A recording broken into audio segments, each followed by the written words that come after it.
What's up, everybody? It's your girl B Octavia coming to y'all direct and live. Okay, this is my channel where I talk about various things that are within society's issues, and honestly I can't get past this real quick. I'm about to address this on this, and this will be a disclaimer of mine. Now, being as though a lot of y'all know how my channel is already and the various things that I speak on, I appreciate y'all for y'all support thus far. A person commented and said, can we speak on the good things that's happening in the world? Speak on the good things that's happening in the world, and how basically my channel is not speaking on the good things. My thing is this: if you are watching and you feel that way, I want you to know that you don't have to watch. In the world, it's a lot that's going on, and I would not categorize it as good things. I feel like a lot of people don't want to be in reality. Crush on You Beauty, go get that. But you know, you are not obligated to watch. You are not being forced to watch. If you don't want to be in reality, because that's what I feel like my channel is all about. Being in the now, knowing what's going on, and a lot of it will not be categorized as good. You know, I do go into the past, and bottom line, my channel is bringing up topics that we can learn lessons from. If you don't want to be in reality, if you want to think of good things and not think of real things, you don't have to be here, you know. What's up, y'all? So I just want to address things as they come.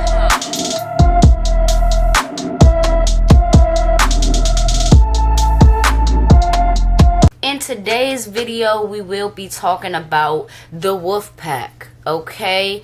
And the Wolfpack is a dynamic story of three best friends who decided to live with each other. Now, the Wolfpack originated in DC. This is a DC story. In the Wolfpack, like I told y'all, there were three best friends. Two of those men ended up dead, and the other man was convicted for those murders. Jeffrey Neal was convicted on July 25th, 2017.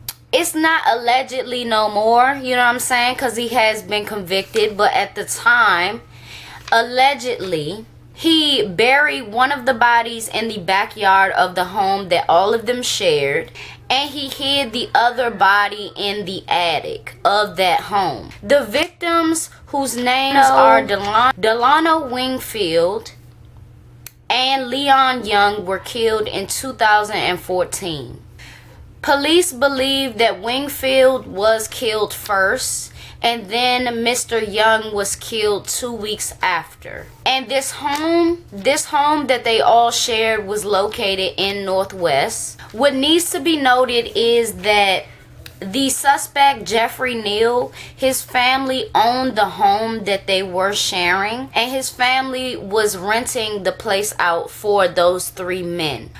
Prosecutors believe that Jeffrey Neal had grown increasingly frustrated and angry over unattended and unpaid bills. Once his frustration boiled over, unfortunately, Wingfield was killed May 26th or May 27th of 2014 and buried in a shallow grave in the backyard. Young was killed, like I told y'all, 2 weeks after that in mid-June. During the autopsies, it was revealed that both men were savagely beaten with hammers. During the 3-week trial, the suspect's attorney said that Jeffrey Neal killed one of the men in self-defense, like he was coming after him with the hammer and he took it and then did what he had to do.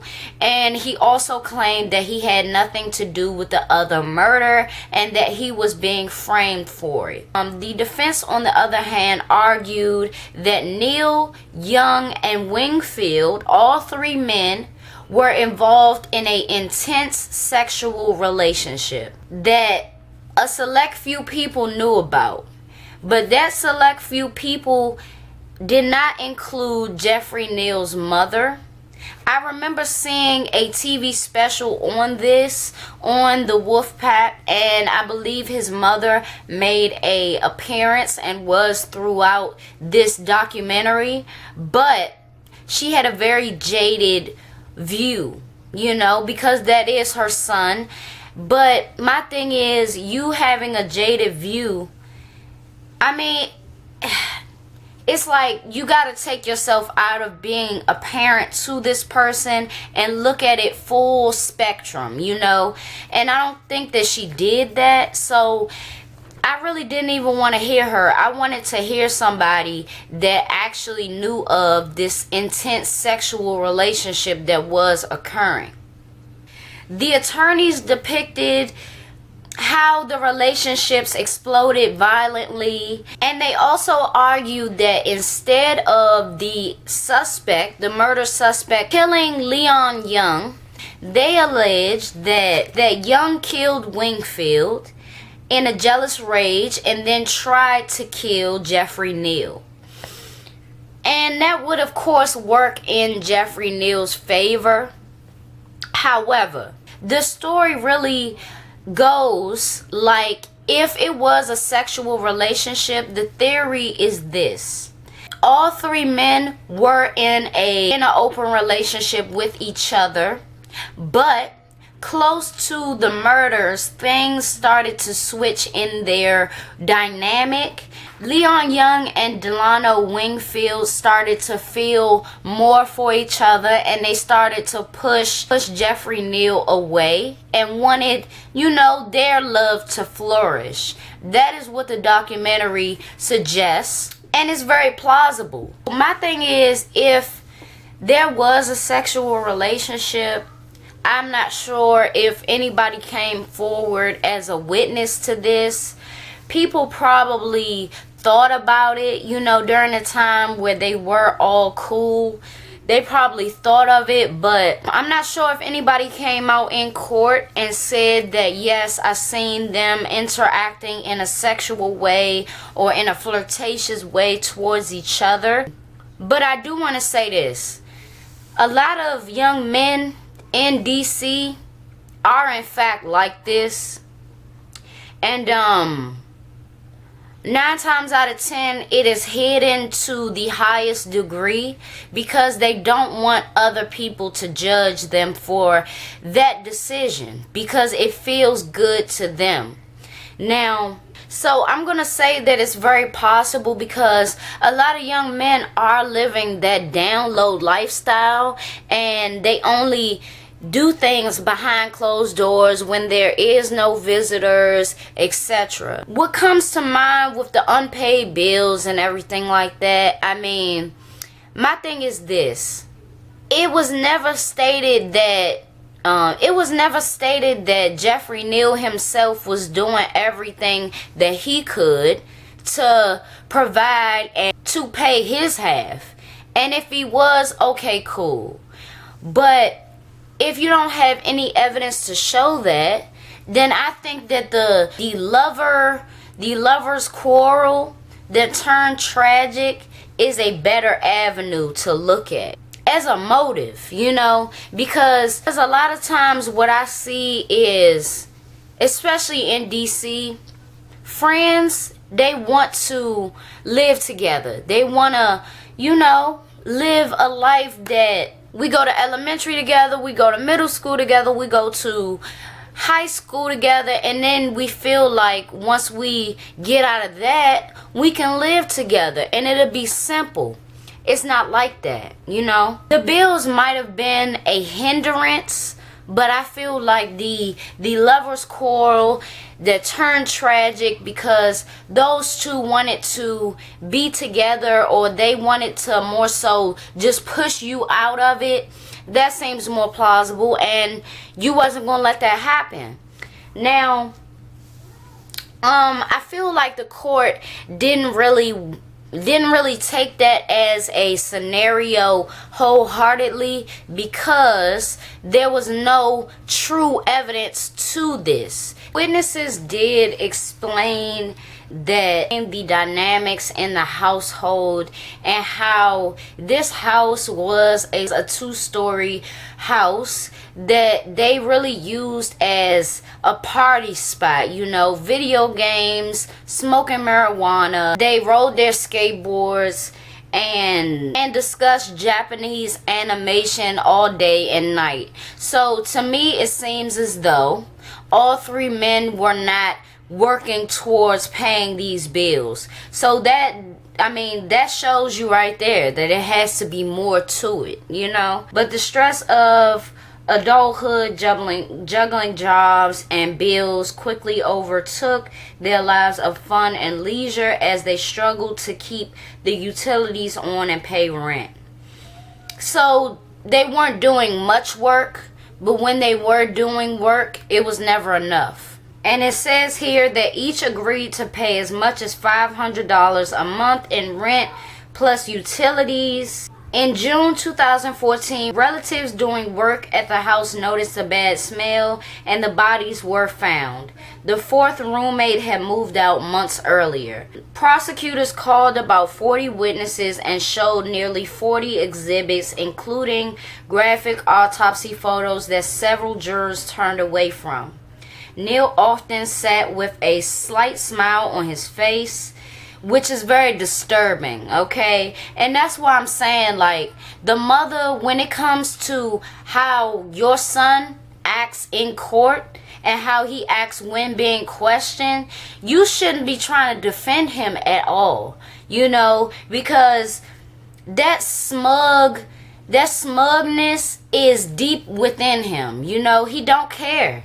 He don't care about the position that he's in right now. He don't care that he's about to possibly do life. He didn't care. That Neil told homicide detectives that Young had admitted to killing Wingfield. He said Young, who had been hospitalized multiple times for mental illness, came at him with a knife during an argument. Neil said he struck Young 1 or 2 times with a hammer, killing him. But prosecutors noted that an autopsy showed that Young was struck more than 26 times with a hammer, and the majority of the strikes were in the back of Young's head. It was as if Young was laying down or even asleep when he was attacked. So, nothing that Jeffrey Neal says is panning out. I think that when people lie about the scenario, there's a lot more to hide. So, do I believe that there was a sexual relationship? Absolutely. I mean, you don't kill nobody in their sleep for nothing, because you and your feelings only about bills. You don't, like, that's really some woman shit too. You know what I mean? It's some woman shit. That's some snap shit. Killing a man in his sleep.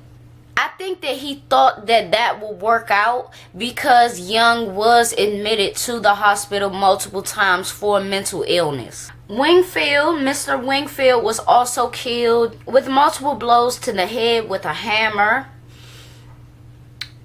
And crime scene officers also found Wingfield's blood splattered on the ceiling and the walls of Neil's bedroom.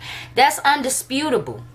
It says here that Mr. Neal, Jeffrey Neal, showed no reaction while the verdict was being read. So,